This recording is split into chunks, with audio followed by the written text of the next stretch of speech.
Hi, welcome to this short briefing. We are going to talk about Operations Engineering Built-ins, the OEBs. OEBs are an important element of your flight operations. As you know, OEBs are not only operations related, but may also be safety related.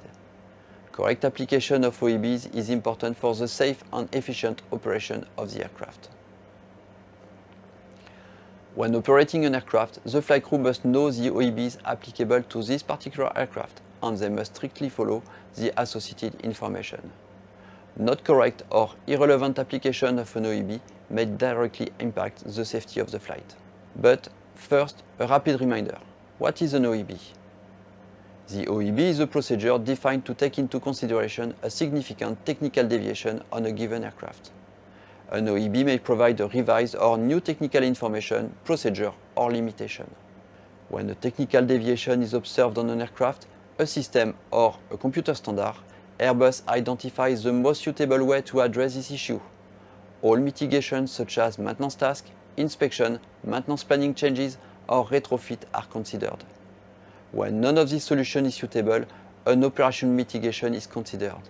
Then, if relevant, an OEB is published to provide the flight crew with the procedure to indicate this mitigation. When the decision to issue an OEB is made, we must define the color of this OEB. As you all know, we use two different colors for OEBs, red or white. To define it, we will answer the question: is the safety of the flight affected if the flight crew does not apply the OEB? If not, the OEB will be white. If yes, the OEB will be red. The red OEB may be associated with a temporary revision of the flight manual. Additionally, an airworthiness directive can be published.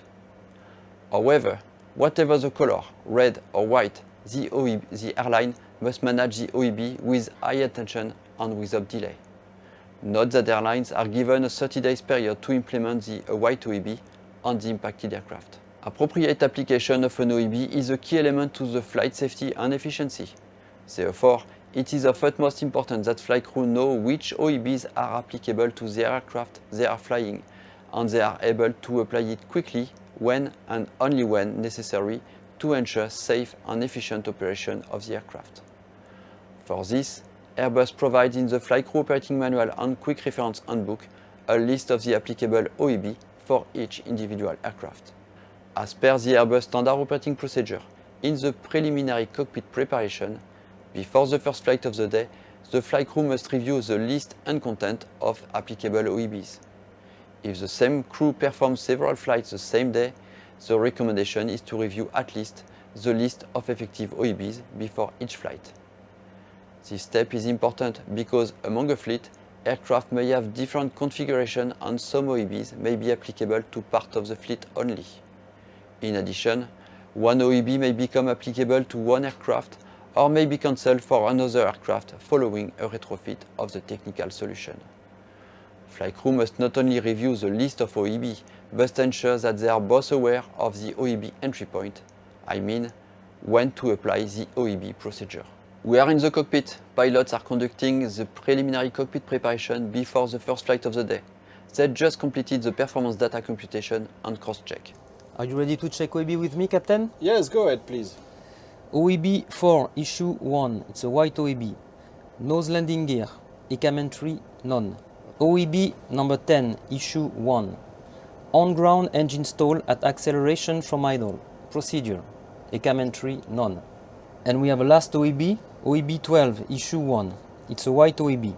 Elec Gen 1 2 fault. ECAM entry, Elec Gen 1 fault. Elec Gen 2 fault. Okay. ECAM entry, Elec Gen 1 fault, Elec Gen 2 fault. Procedure, apply the ECAM procedure but do not perform the generator reset even if requested by the procedure. Okay. Thank you very much. Operations Engineering Built-in may provide a procedure associated with the flight phase or one SOP action. It can also be applicable for some aircraft system failure or indication on the ECAM or any other cockpit indicator. In most cases, it is linked with an ECAM alert. The flight crew must know and recognize these entry points.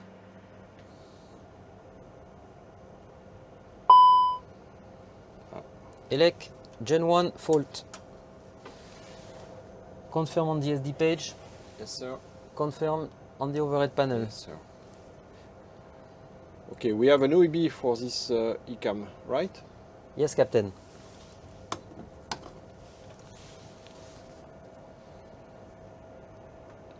OEB 12, ELEC Gen 1-2 fault. ECAM entry, ELEC Gen 1 fault. Okay. Procedure. Apply the ECAM procedure but do not perform the generator reset, even if requested by the procedure. Okay. ECAM action. ELEC Gen 1 fault. Gen 1 off then on. As per OEB, so we disregard the reset. Okay. Gen 1 off. Clear ELEC. Clear ELEC. Status. Stop ECAM. No normal checklist. No more reset. Continue ECAM. Cat3 single only. Inopsis, Cat3 dual. Main galley, Gen 1. Remove status. Remove status. ECAM actions completed. On the A320, A330 and A340 aircraft, the OEB reminder function reminds pilots to refer to an OEB procedure upon the triggering of the associated ECAM alert. This function is an help, but even if the airline uses this function, pilots must be aware of the applicable OEB and be ready to apply OEB procedure even without the OEB reminder. To conclude on this briefing, operations engineering built-ins are published by Airbus in order to provide an operational mitigation to a technical deviation that may be detected on a system. In order to be able to apply an OEB when appropriate, both flight crew members must be fully aware of the OEB that are applicable to their aircraft, as well as their associated entry.